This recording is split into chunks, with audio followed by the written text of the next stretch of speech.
Ikasyam na kabanata. Katotohanan ng sinasabi ko.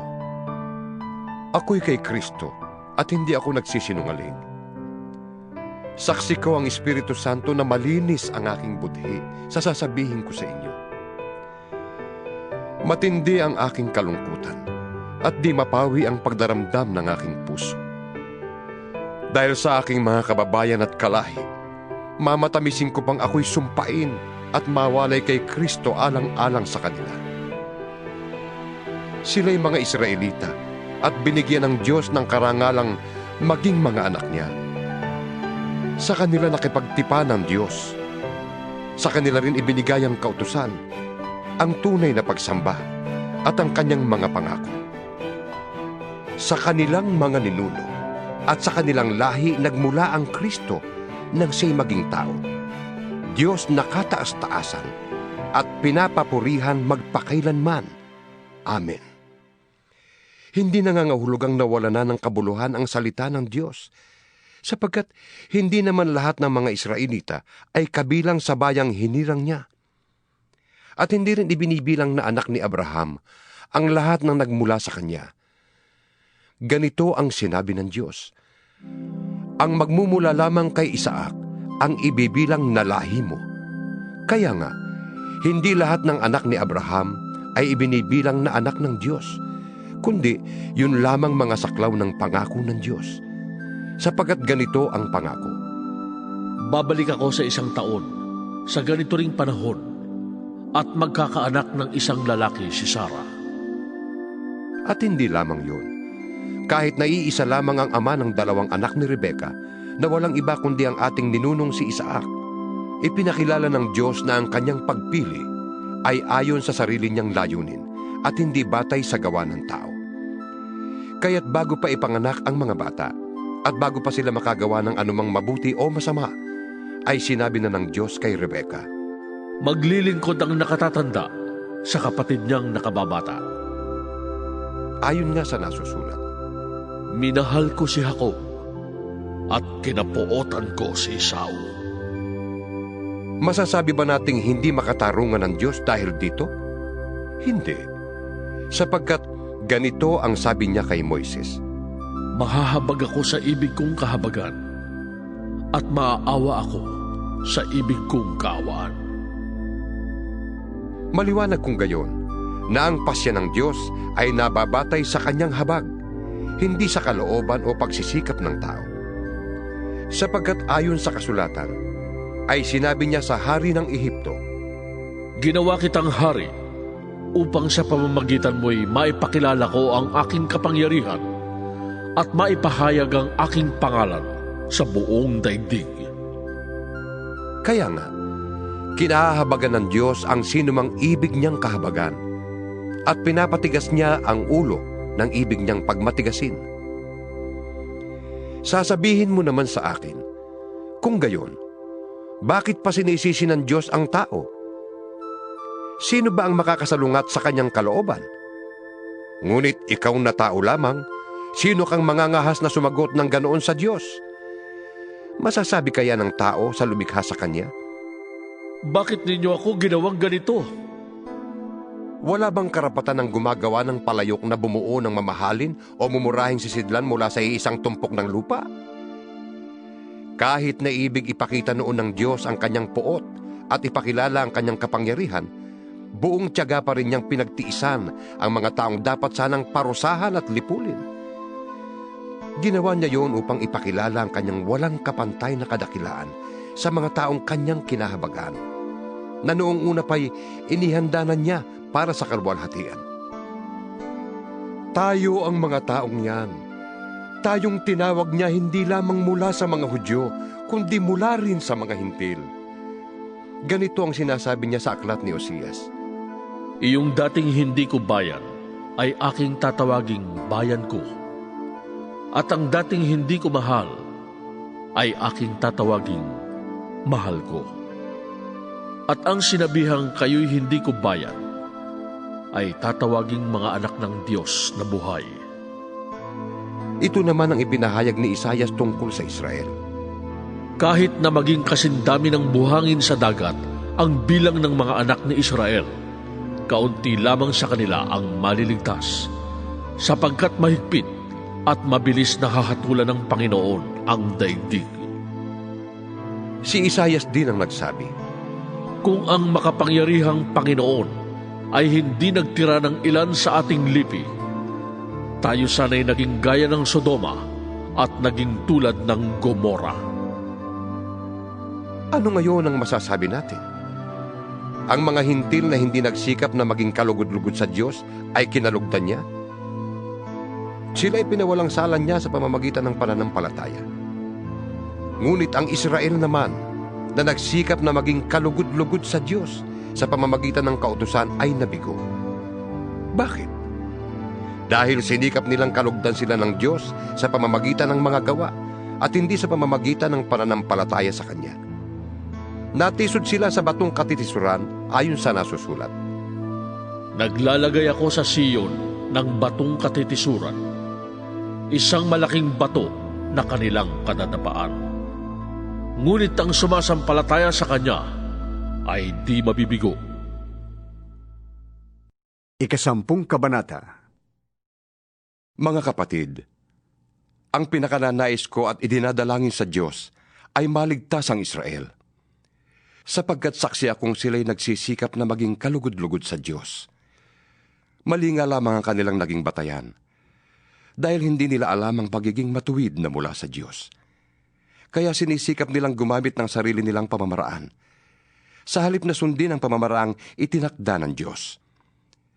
Sapagkat si Kristong kaganapan ng kautusan, at sa gayon ay nagiging matuwid ang sinumang sasampalataya sa Kanya. Ganito ang sinulat ni Moises tungkol sa pagiging matuwid batay sa kautusan. Mabubuhay ang tumutupad ng kautusan.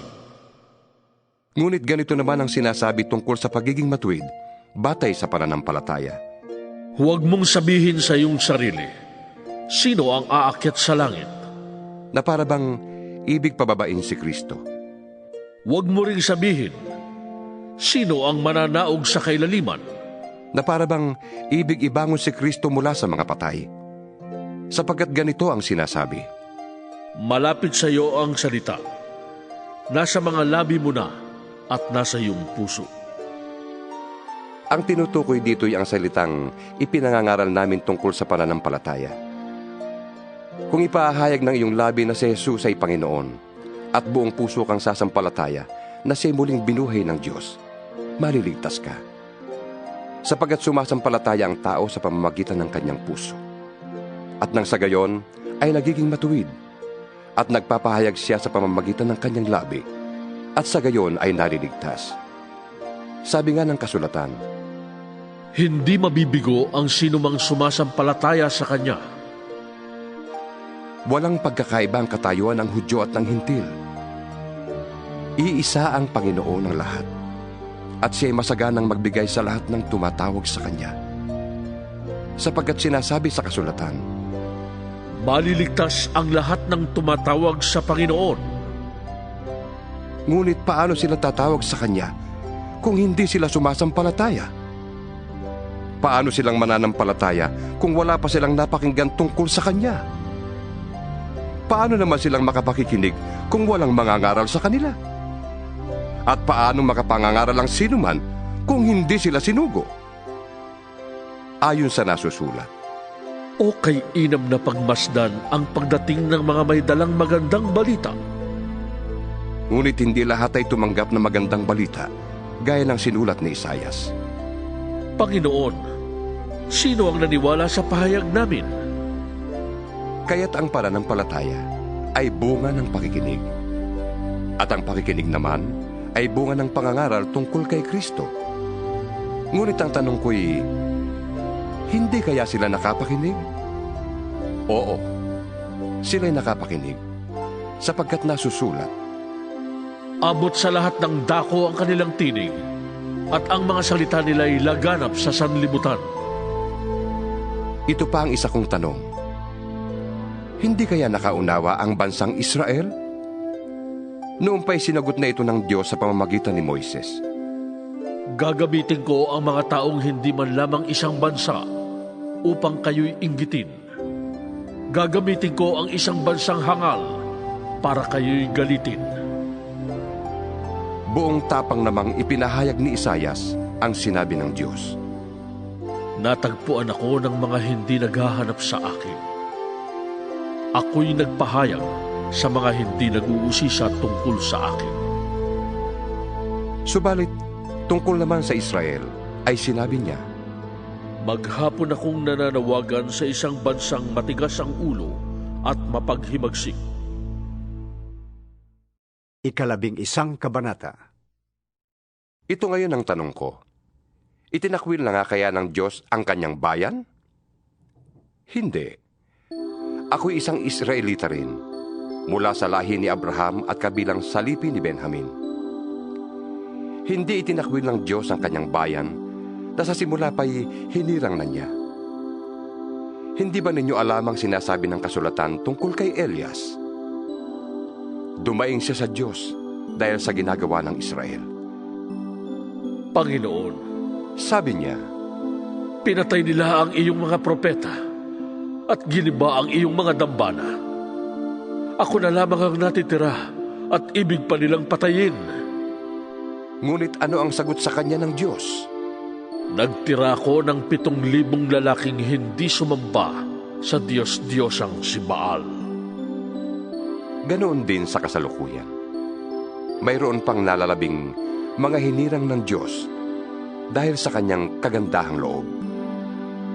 At kung iyon ay dahil sa kanyang kagandahang loob, maliwanag na hindi dahil sa gawa. Sapagkat kung ang ginawa ng tao ang batayan, hindi na masasabing kagandahang loob yun. Ano ngayon? Hindi nakamta ng bansang Israel ang kanyang ninanais. Ang mga hinirang lamang ang nagkamit nito dahil matigas ang ulo ng iba. Ganito ang sabi ng kasulatan.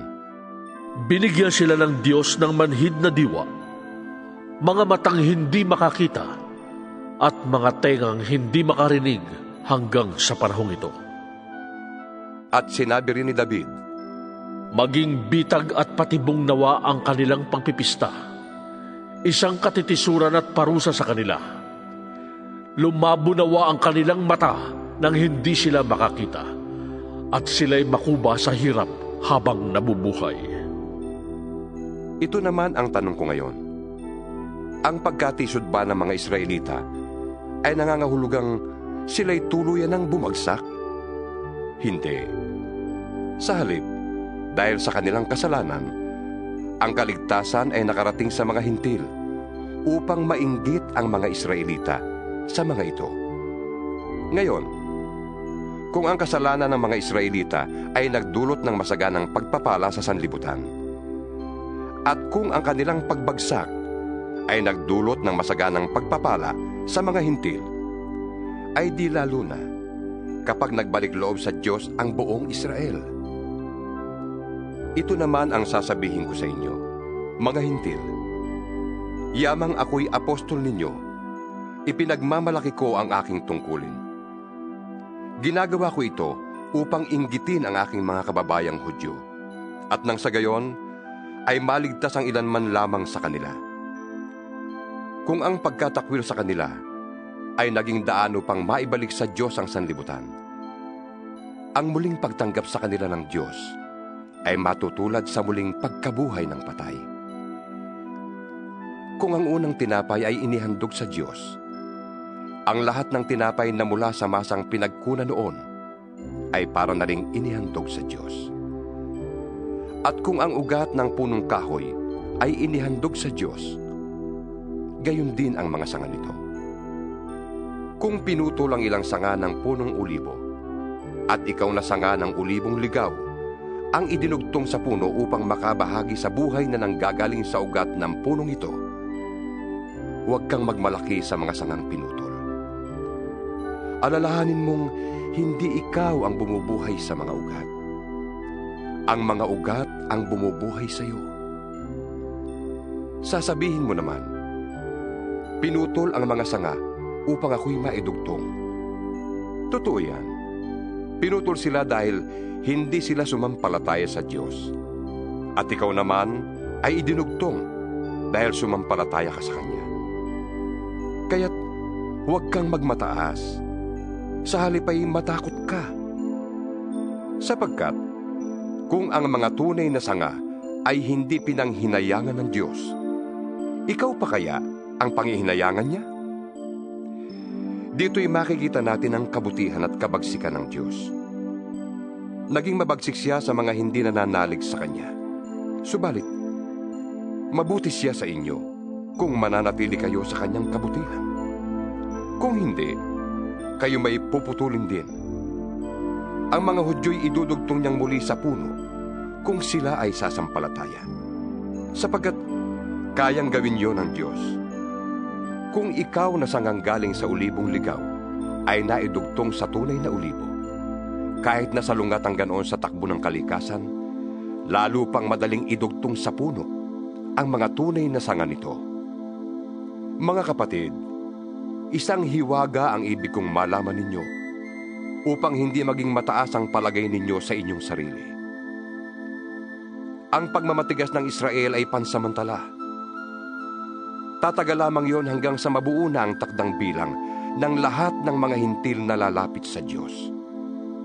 Kapag nangyari yon, maliligtas ang buong Israel ayon sa sinasabi sa kasulatan. Magbubuhat sa Sion ang tagapagligtas. Papawiin niya ang kasamaan sa lahi ni Jacob. At ito ang gagawin kong kasunduan namin kapag pinawi ko na ang kanilang mga kasalanan. Dahil tinanggihan ng mga Israelita ang magandang balita, sila'y naging kaaway ng Diyos, at kayong mga hintil ang nakinabang. Ngunit dahil sa sila'y hinirang ng Diyos, sila'y mahal pa rin niya, alang-alang sa kanilang mga ninuno. Sapagkat hindi nagbabago ng isip ang Diyos tungkol sa kanyang mga kaloob at pagtawag. Noon, kayong mga hintil ay hindi sumusunod sa Diyos. Ngunit ngayon, kayo ay tumanggap ng habag ng Diyos nang hindi sumunod ang mga Hudyo. Gayon din naman, ngayong nahahabag ang Diyos sa inyo. Ang mga Hudyo naman ay hindi sumusunod upang mahabag din ang Diyos sa kanila. Sapagkat hinayaan ng Diyos na maalipin ang lahat ng tao sa kasalanan upang maipadaman niya sa kanila ang kanyang habag. Lubhang napakasagana ang kayamanan ng Diyos. Di matarok ang kanyang karunungan at kaalaman. Sino ang makapagpapaliwanag ng kanyang mga kapasyahan? Sino ang makakaunawa ng kanyang mga pamamaraan? Gaya ng nasusulat. Sino ang nakakaalam sa pag-iisip ng Panginoon? Sino ang maaaring maging tagapayo niya? Sino ang nakapagbigay ng anuman sa Diyos na dapat bayaran ng Diyos? Sapagkat mula sa Kanya at sa pamamagitan niya at sa Kanya ang lahat ng bagay. Sa Kanya ang karangalan magpakailanman. Amen. 12 kabanata. Kaya nga, mga kapatid, alang-alang sa masaganang habag ng Diyos sa atin, ako'y nakikiusap na ialay ninyo ang inyong sarili bilang handog na buhay, banal at kalugod-lugod sa Kanya. Ito ang karapat-dapat na pagsamba ninyo sa Diyos. Huwag kayong umayon sa takbo ng mundong ito. Mag-iba kayo sa pamamagitan ng pagbabago ng inyong isip upang malaman ninyo ang kalooban ng Diyos, kung ano ang mabuti, kalugod-lugod at ganap na kalooban niya. Dahil sa kaloob ng Diyos sa akin, sinasabi ko sa bawat isa sa inyo, huwag ninyong pahalagahan ang inyong sarili ng higit sa nararapat.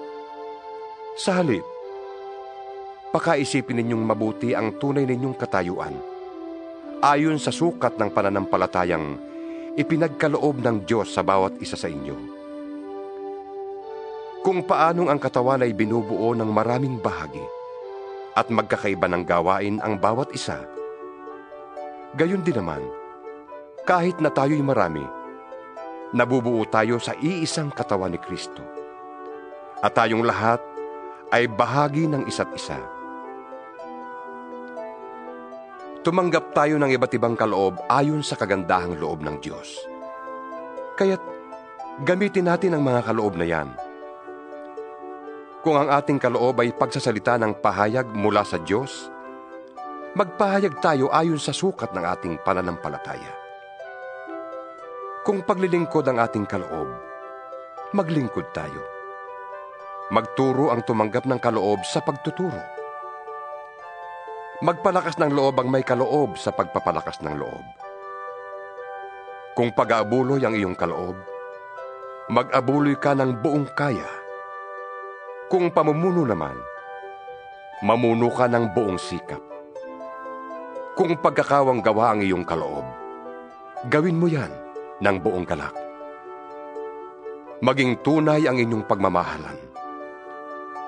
Kasuklaman ninyo ang masama at pakaibigin ang mabuti. Magmahalan kayo bilang tunay na magkakapatid at pahalagahan ninyo ang iba ng higit sa pagpapahalaga nila sa inyo. Magpakasipag kayo at huwag maging tamad. Buong puso kayong maglingkod sa Panginoon. Magala kayo dahil sa inyong pag-asa. Magtiyaga kayo sa inyong kapighatian at laging manalangin. Tumulong kayo sa pangangailangan ng mga kapatid at patuloyin ninyo ang mga taga-ibang lugar. Idalangin ninyo ang mga umuusig sa inyo. Idalangin niyo sila at huwag sumpain. Makigala kayo sa mga nagagalak at makitangis sa mga tumatangis.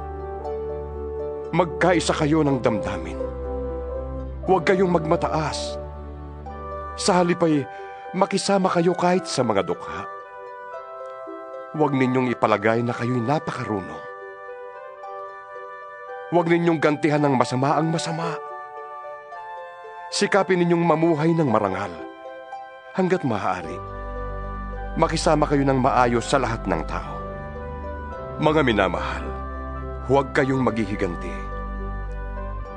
Ipaubaya niyo yon sa Diyos, sapagkat nasusulat, Akin ang paghihiganti. Ako ang gaganti, sabi ng Panginoon. sa halip, gaya ng sinasabi sa kasulatan, Kung nagugutom ang iyong kaaway, pakainin mo. Kung nauuhaw, painumin mo. Sa gayon, mapapahiya siya sa kanyang sarili. huwag kang magpadaig sa masama, kundi daigin mo ng mabuti ang masama. 13 kabanata. Ang bawat tao'y dapat pasakop sa mga pinuno ng pamahalaan, sapagkat walang pamahalaang hindi mula sa Diyos, at ang Diyos ang nagtatag ng mga pamahalaang umiiral. Kaya nga, ang lumalaban sa pamahalaan ay lumalaban sa itinakda ng Diyos, at sila'y parurusahan. Ang mga pinuno ay hindi dapat katakutan ng taong gumagawa ng mabuti. Ang mga gumagawa lamang ng masama ang dapat matakot. Kung ayaw mong matakot sa mga namumuno, gumawa ka ng mabuti at papupurihan ka pa nila. Sila'y mga lingkod ng Diyos sa ikabubuti mo. Ngunit, kung gumagawa ka ng masama, dapat kang matakot, sapagkat sila'y may kapangyarihang magparusa. Sila'y mga lingkod ng Diyos na nagpaparusa sa mga gumagawa ng masama. Kaya nga, dapat kayong pasakop sa kanila, hindi lamang upang hindi kayo maparusahan, kundi dahil sa iyo ng matuwid. Iyan din ang dahilan kung bakit kayo nagbabayad ng buwis. Ang mga pinuno ng pamahalaan ay mga lingkod ng Diyos, at sila ang namamahala sa mga bagay na ito. Ibigay ninyo sa bawat isa ang nararapat sa kanya. Magbayad kayo ng buwis sa kinauukulan. Gumalang sa nararapat igalang, at parangalan ang dapat parangalan. Huwag kayong magkakaroon ng sagutin kanino man, maliban sa saguting magmahalan sa isa't isa. Sapagkat ang nagmamahal sa kapwa ay nakakatupad sa kautusan. Ang mga utos gaya ng Huwag kang mangangalo niya. Huwag kang papatay. Huwag kang magnanakaw. Huwag kang mag-iimbot. At alinmang utos na tulad ng mga ito ay nauuwing lahat sa iisang utos. Mahalin mo ang iyong kapwa, gaya ng iyong sarili. Ang nagmamahal ay hindi gumagawa ng masama kaninuman. Kaya't ang pagmamahal ang katuparan ng kautusan. Alam ninyong panahon na upang gumising kayo. Ang pagliligtas sa atin ay higit ng malapit ngayon kaysa noong tayo'y unang sumampalataya sa Panginoon. Namamaalam na ang gabi at malapit ng lumiwanag. Layuan na natin ang lahat ng gawang masama at italaga natin ang sarili sa paggawa ng mabuti. Mamuhay tayo sa liwanag at huwag gugulin ang panahon sa magulong pagsasaya at paglalasing, sa pagpapakasawa sa hilig ng laman at kahalayan, sa alitan at inggitan. 15 kabanata. Ang Panginoong Hesukristo ang paghariin ninyo sa inyong buhay ay dapat magpaumanhin. At huwag ninyong sundin ang mga hilig ng laman ng mga mahihina sa pananampalataya. Huwag ang sariling kasiyahan lamang ang ating isipin. Sikapin nating lahat na bigyang kasiyahan ang ating kapwa para sa ikabubuti niya at sa ikalalakas ng kanyang pananampalataya. Si Kristo man ay hindi naghangad ng sariling kasiyahan, kundi ayon sa nasusulat. Ako ang ininsulto ng uminsulto sa iyo. Anumang nasa kasulatan noong panguna ay nasulat para maturuan tayo, sapagkat lumalakas ang ating loob at nagkakaroon tayo ng pag-asa kapag binabasa natin ang mga aral na matatagpuan doon. Itulot nawa ng Diyos na siyang nagbibigay sa atin ng katatagan at lakas ng loob, na kayo'y mamuhay ng may pagkakaisa kay Kristo Jesus. Sa gayon, sama-sama kayong magpupuri sa Diyos at Ama ng ating Panginoong Hesukristo. Kung paanong kayo'y malugod na tinanggap ni Kristo, tanggapin ninyo ang isa't isa upang mapapurihan ng Diyos. Sinasabi ko sa inyo, si Kristo'y naglingkod sa mga Hudyo upang patunayan na ang Diyos ay tapat at tinutupad ang mga pangako niya sa kanilang mga ninuno, at upang ang mga hintil naman ay magpuri sa Diyos dahil sa kanyang habag. Ganito ang sinasabi sa kasulatan. Kaya't pupurihin kita sa gitna ng mga hentil at aawitan kita ng papuri. Sinabi pa, Magalak kayo, mga hentil, kasama ng kanyang bayan. at sinabi pa rin, Magpuri kayo sa Panginoon, kayong mga hentil. Lahat ng bansa ay magpuri sa Kanya. idinagdag pa ni Isaias, May isisilang sa lahi ni Jesse, ang titindig upang maghari sa mga hentil. Siya ang magiging pag-asa nila. pagpalain nawa kayo ng Diyos na bukal ng pag-asa, at pagkalooban niya kayo ng kagalakan at kapayapaan sa pananampalataya, upang tumibay ang inyong pag-asa sa pamamagitan ng kapangyarihan ng Espiritu Santo. Mga kapatid, lubos akong naniniwalang kayo'y puspos ng kabutihan at may sapat na kaalaman at kaya na ninyong turuan ang isa't isa. Gayunman, sa sulat na ito'y naglakas loob akong paalalahanan kayo tungkol sa ilang bagay. Ginawa ko ito dahil sa kaloob ng Diyos sa akin, na maging lingkod ni Kristo Jesus bilang pari sa mga hintil. Ipinapangaral ko sa kanila ang magandang balita ng Diyos upang sila'y maging handog na kalugod-lugod sa Kanya. Yamang sila'y pinabanal na ng Espiritu Santo. Kaya't bilang lingkod ni Kristo Jesus, may katwiran akong ipagmalaki ang aking paglilingkod sa Diyos. Wala akong pinapangahasang ipagmalaki, kundi ang ginawa ni Kristo upang maakit ang mga hintil na sumunod sa Diyos sa pamamagitan ko. Sa pamamagitan ng aking mga salita at gawa. Sa tulong ng mga himala at kababalaghan. At sa kapangyarihan ng Espiritu Santo. Kaya't sa lahat ng lupain, mula sa Jerusalem hanggang sa Ilirico, ay naipangaral ko ang magandang balita tungkol kay Kristo. Ang hangad ko'y ipangaral ito sa mga takong hindi pa nakikilala si Kristo, upang hindi ako magtayo sa pundasyon ng iba. Ganito ang sinasabi ng kasulatan. Makakakilala ang hindi pa nakakabalita tungkol sa Kanya. Makakaunawa ang hindi pa nakakarinig tungkol sa Kanya. Iyan ang dahilan kung bakit hindi ako matuloy-tuloy sa pagpunta sa inyo. Ngunit ngayong tapos na ang gawain ko sa lupaing ito, at yamang maraming taon nang ibig kong makapunta riyan, inaasahan kong magkikita tayo pagdaan ko diyan, papuntang Espanya. Inaasahan ko ring ako'y tutulungan ninyong makarating doon matapos tayong magkasama-sama ng kaunting panahon. Ngunit sa ngayon ay pupunta muna ako sa Jerusalem upang dali ng tulong sa mga kapatid doon. Sapagkat minabuti ng mga taga-Macedonia at Akaya na magpadala ng abuloy para sa mga mahihirap na kapatid sa Jerusalem. Malugod nilang ginawa yon at talaga namang dapat nilang gawin. Dahil ang mga hintil ay nakabahagi ng mga pagpapalang espiritual ng mga Hudyo. Nararapat lamang na tulungan nila ang mga Hudyo sa pamamagitan ng kanilang pagpapalang material. Pagkabigay ko ng nasabing tulong sa mga kapatid sa Jerusalem, daraan ako riyan pagpunta ko sa Espanya.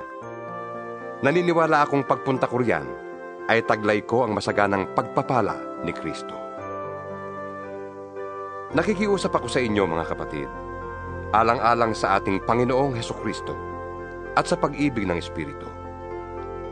Tulungan ninyo ako sa pamamagitan ng inyong taimtim na pananalangin. Idalangin ninyong maligtas ako sa mga hindi sumasampalatayang nasa Judea. At naway tanggapin ng mga kapatid sa Jerusalem ang paglilingkod ko para sa kanila. Sa gayon, kung loloobin ng Diyos, masaya akong makakarating diyan at makakapagpahinga sa inyong piling. 16 na kabanata. Sumainyo nawa ang Diyos. Itinatagubilin ko sa inyo ang ating kapatid na si Febe. Amen. Na isang tagapaglingkod ng iglesia sa Sincrea. Tanggapin niyo siya alang-alang sa Panginoon, gaya ng nararapat nating gawin bilang magkakapatid. Tulungan niyo siya sa anumang pangangailangan niya, sapagkat marami siyang natulungan. Kasama na ako. Ikumusta ninyo ako kina Priscilla at Aquila na mga kamanggagawa ko kay Kristo Jesus. Itinaya nila ang kanilang sarili sa panganib upang iligtas ang aking buhay. At hindi lamang ako ang nagpapasalamat sa kanila, kundi pati lahat ng iglesia ng mga hintil.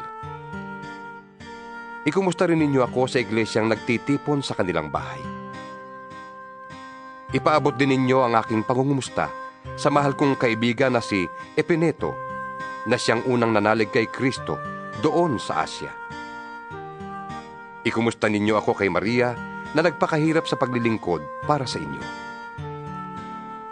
Ikumusta ninyo ako sa mga kababayan kong sina Andronico at Junia na nakasama ko sa bilangguan. Sila'y kilala ng mga apostol at naunang naging Kristiyano kaysa sa akin. Ikumusta ninyo ako kay Ampliato na aking minamahal sa Panginoon. Ipakibati ninyo ako kay Urbano, na kamanggagawa natin kay Kristo. At ang mahal kong kaibigang si Istakis. Ikumusta din ninyo ako kay Apeles na subok ang katapatan kay Kristo. Gayon din sa pamilya ni Aristobulo, sa kababayan kong si Herodion, at sa mga kapatid sa Panginoon sa sambahayan ni Narciso. Ikumusta ninyo ako kina Trifena at Trifosa na mga lingkod ng Panginoon. Gayon din sa mahal kong kaibigang si Persida na naglingkod na mabuti sa Panginoon. Ibati ninyo ako kay Rufo na magiting na lingkod ng Panginoon at sa kanyang ina na para ko na ring ina.